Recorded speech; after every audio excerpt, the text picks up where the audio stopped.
You know, ever since I replaced my old cassette deck with a new, used one from the Goodwill a couple of weeks back, I have actually had a massive rejuvenation of my interest in cassettes, so more so than I even did during their run. And I think the reason is because since either the interest in cassettes runs two ways, either toward a group of nostalgic hipsters who are convinced the cassettes are coming back, or people who think that they're obsolete, people just say, you know, forget it, and cassettes are really cheap and easy to get. Now, the following 12 cassettes have been purchased by me within the last 12 weeks. I'm not going to be getting commonly found albums on cassette just because it's something to do, but these are records that are not easy to find on CD or vinyl, or, you know, even on Amazon MP3 or iTunes or whatever, at least as far as I know. I don't really use those, but these are albums that are generally available mainly on tape, and I'm going to show you what I've got. The first one is by The Tubes, The Completion Backward Principle. The Tubes were a group that I found out about, of course, through the Xanadu soundtrack, and later I heard their debut album and the song White Punks on Dope, and really get into their sound. And see, the cover for this 1979 recording is blue. The back is blue. I get a lot of these at a place called Dr. Records here in Bangor. They just moved from Morno. A lot of them are from the Studio 28 place. But look, the cassette itself, blue. I love that.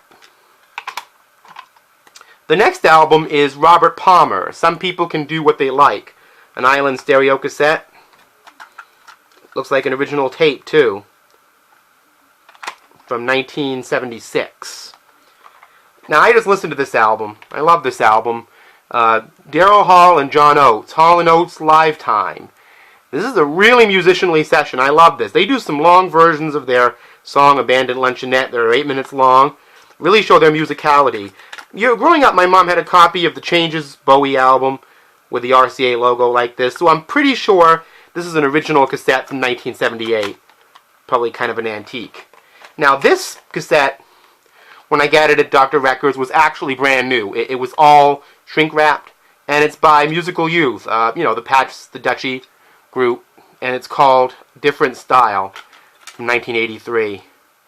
Pretty sure it's an original cassette as well.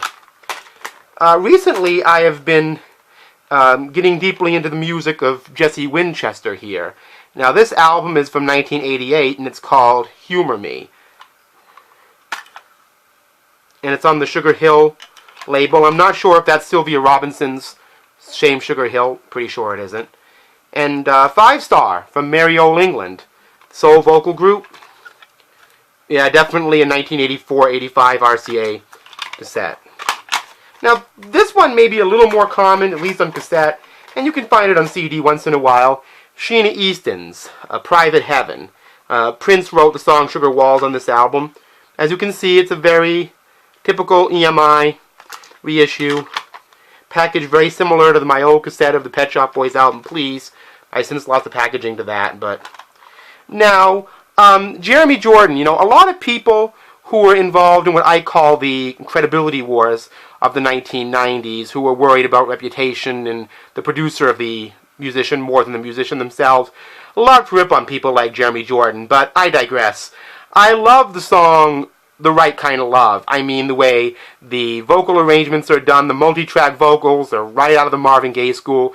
Even if he is a teen idol, he definitely had a sound that was very soulful and very well arranged, and I really like this album. See, it's a Digilog. Sort of in the last decade of the cassettes run, they were making these direct from digital cassettes, so the sound is probably pretty good on that one. The Vanity 6, Prince Proteges. Brenda Bennett,